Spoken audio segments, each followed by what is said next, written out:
Burkina Faso is the 14th biggest producer of gold, producing over a staggering 70,000 kilograms of gold in 2022 alone. But guess what? None of this gold stays in Burkina Faso, or its payments are paid fairly. All this gold goes to the European companies working and exploiting its gold, besides other minerals. Young people of Burkina Faso work in the worst possible conditions, in gold mines for these European companies who pay in pennies. All this gold ends up in the coffers of the European banks, leaving nothing for the people of Burkina Faso.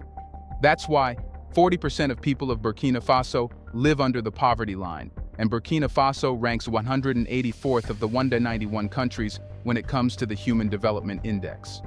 All this shows how brutality in Burkina Faso has been exploited, but this is going to end now.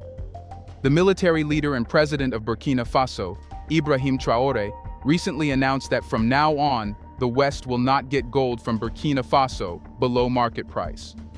He has created a strategy that will shake the West, taking control of his country's reserves back into his hands. But how will he do that? Let's find that out in this video.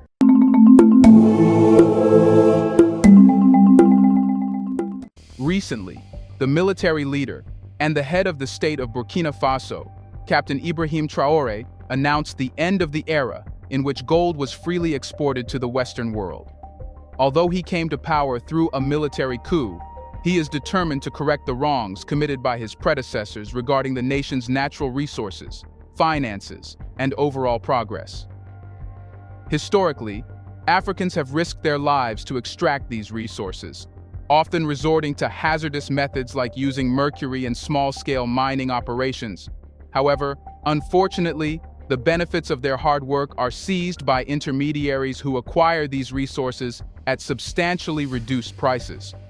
These intermediaries then sell the resources in Western markets at considerable profits, leaving the money in Europe and America.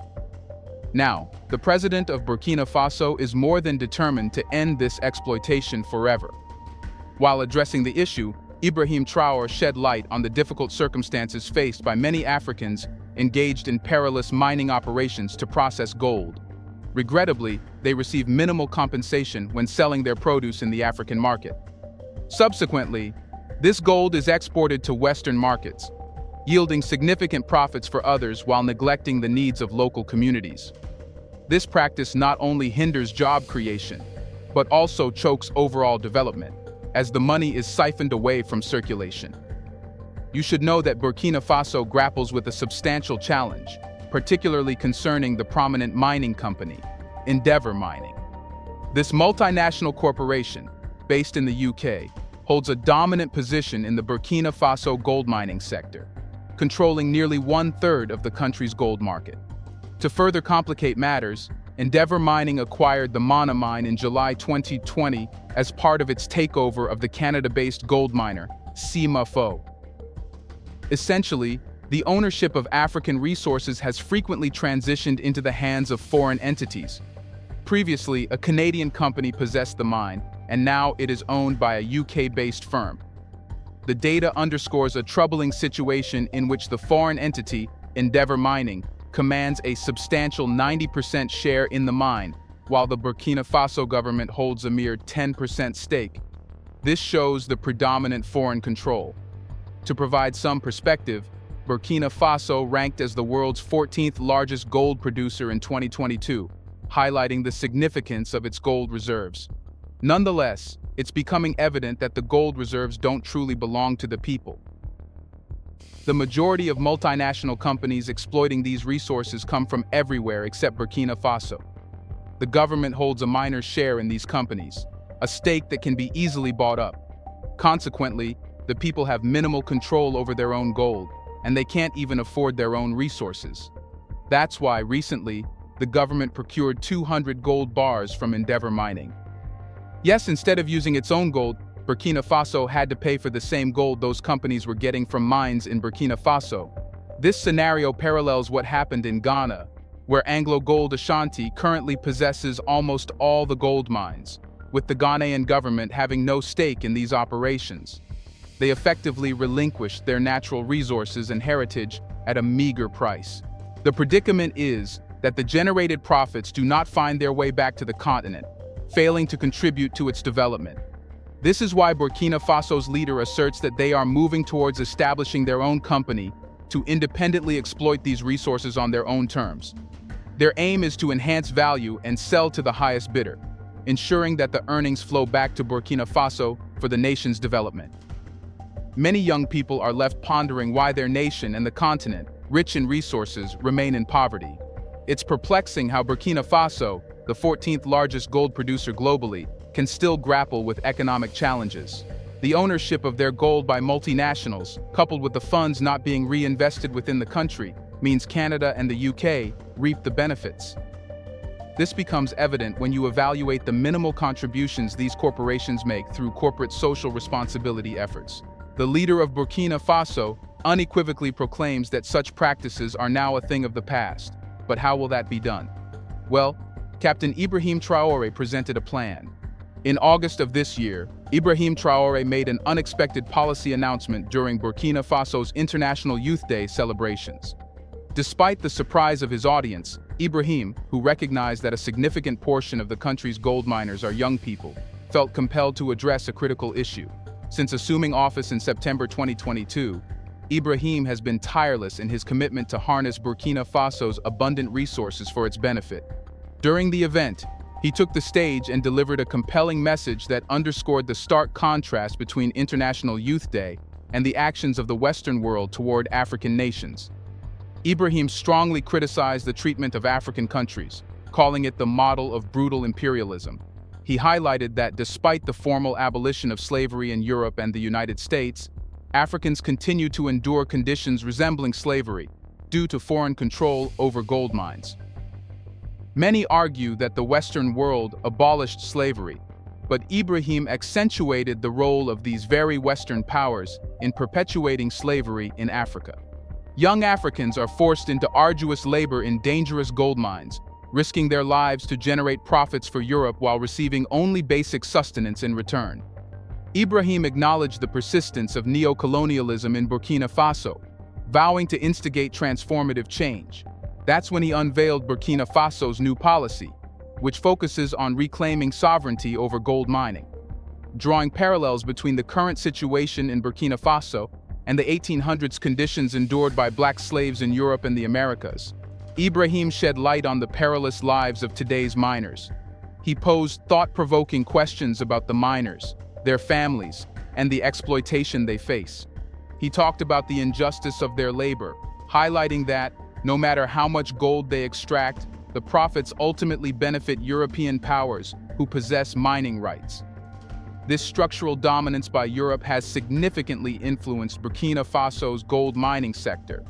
The plight of Burkina Faso has garnered attention due to the growing dangers faced by its miners and the ongoing struggle for justice. But this situation will change. Ibrahim Traoré declared that a transformation is on the horizon, bringing about substantial modernization.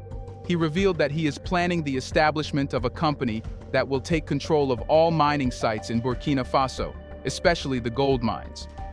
Yes, that's something everyone was waiting for, a radical change that will kick out the European companies. Once these sites are reclaimed, the European companies, driven by exploitative agreements, will be asked to leave. This newly established company, being Burkina Faso's state company, will ensure that the gold extracted remains within Burkina Faso, benefiting its people. This modernization of the mining sector will replace the harsh conditions with a more contemporary approach, allowing individuals to extract gold as is done in developed nations. From now on, gold exploitation will signify using it for the advancement and enrichment of Burkina Faso's citizens, not European people. The era of relentless exploitation by former colonizers has run its course, and a new chapter is about to begin. In European-run gold mines, a stark contrast to this scenario emerges, where people's lives do not improve. Rather, they deteriorate. Therefore, with the establishment of the new company, Burkina Faso aims to provide employment opportunities for its youth. Henceforth, whatever they do will contribute to the welfare of their country and themselves, not foreign nations. Turning his attention to the businessmen present at the ceremony, Ibrahim urged them to prepare for a new commitment. creating opportunities for the youth of Burkina Faso. As key figures in the economic terrain, businessmen possess the power to generate job prospects and set Burkina Faso on a path to recovery. Here's a reminder to please like and share the video and subscribe to our channel to watch more videos on Black culture, history, civilization, and identity. Let's continue now. Ibrahim disclosed that Burkina Faso is introducing APEC, an initiative aimed at redefining businesses within the nation. The rationale behind this initiative lies in the fact that Burkina Faso possesses raw materials for a wide range of products but imports finished goods that it could manufacture domestically. He pointed out the irony of having tomatoes but lacking the capability to produce tomato paste, or having oilseed and not processing it. These limitations stem from European powers' historical attempts to keep Burkina Faso dependent, despite having all the necessary raw materials.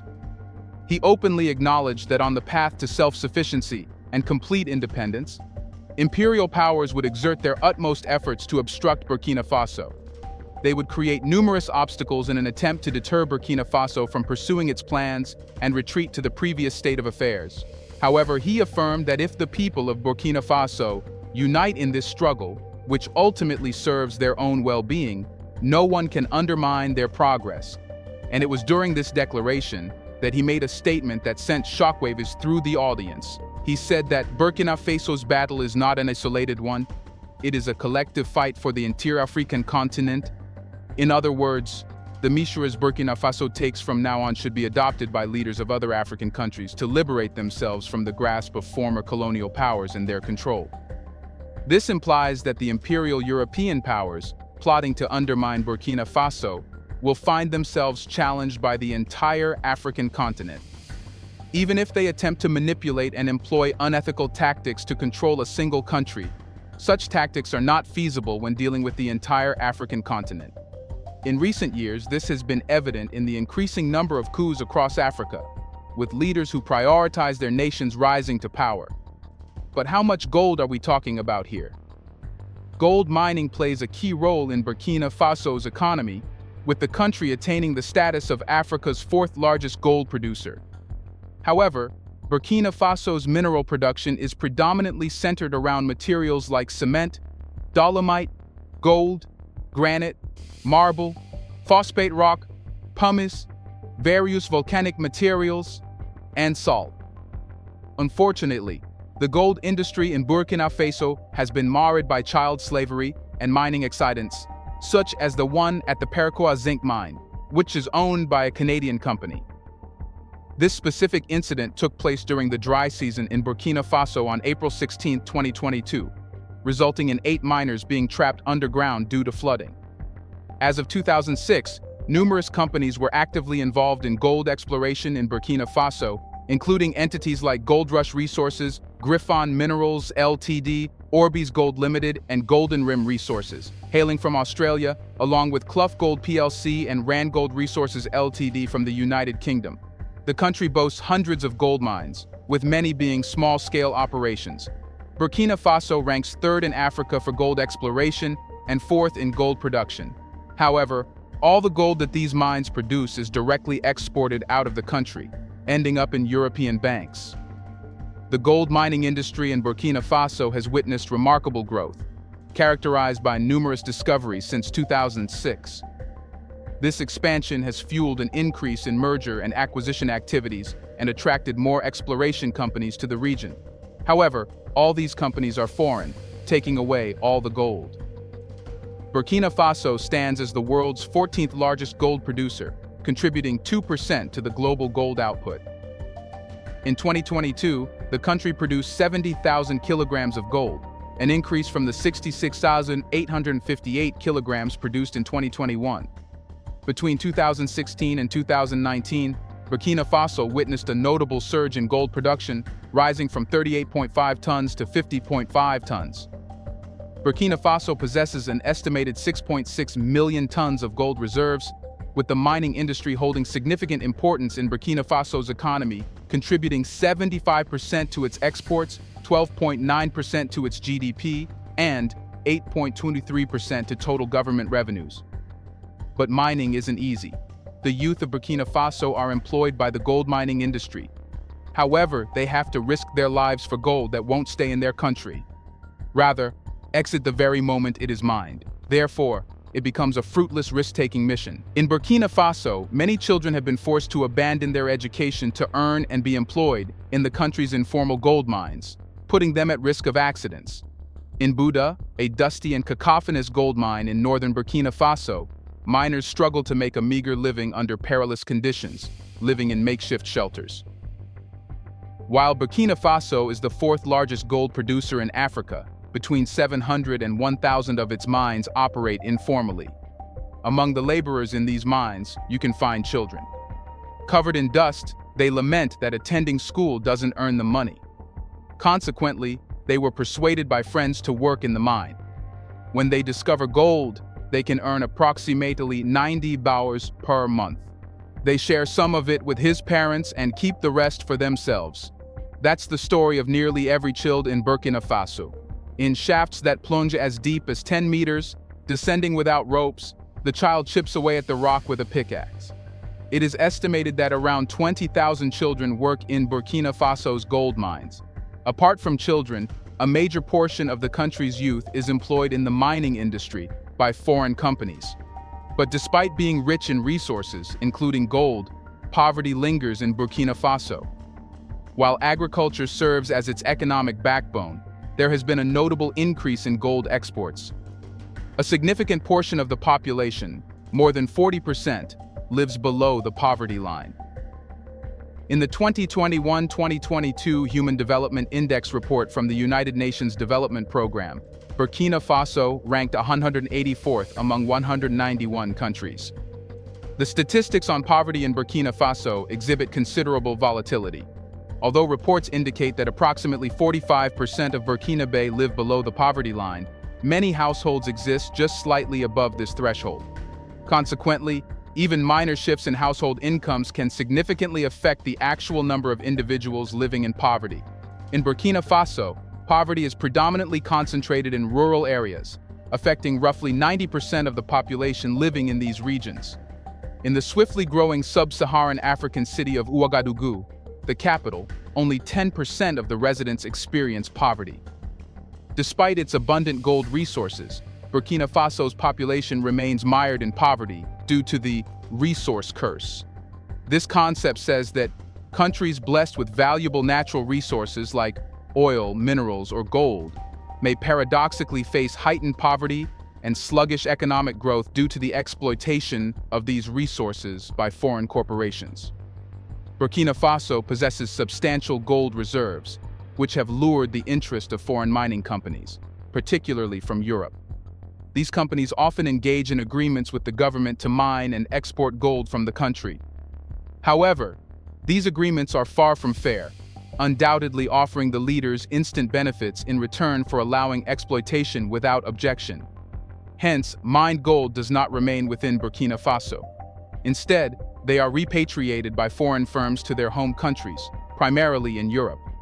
This includes the profits from gold mining and the royalties paid to the government.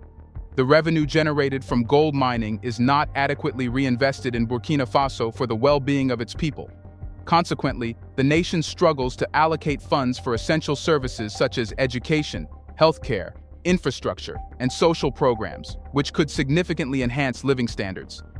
The wealth generated by gold mining is not reinvested locally, but rather stored in European banks or used to benefit foreign companies and their shareholders. But this won't continue now. Captain Ibrahim Traoré has confessed what leaders before him did with Burkina Faso. Except for selling the country, they sold everything, from their loyalty to the country's rich resources and the welfare of the people of Burkina Faso. Those leaders made agreements with European companies without discussing the terms and offering them entire stakes. While being in power for a few years, they made agreements which are to last for decades to come. This leaves little room for future leaders to renegotiate the terms of the agreements. However, since these agreements were never fair in the first place, complying with them is out of the question. Therefore, no matter who made agreements with European companies who have been stealing Burkina Faso's gold until now, these agreements will be rejected.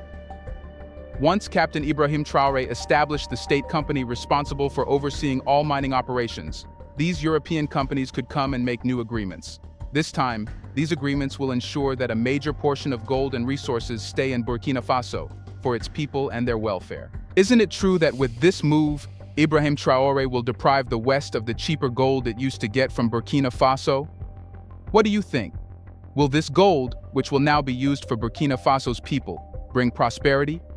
Let us know your thoughts on which African countries should learn from Burkina Faso and take their resources back. Do you want to watch more videos like this one? If yes, subscribe to our channel and press the bell icon next to it. We have decided to bring videos on something nobody talks about: the Black culture, civilization, history, and evidence about how glorious Blacks have been. Thanks for watching, and until the next video, stay tuned.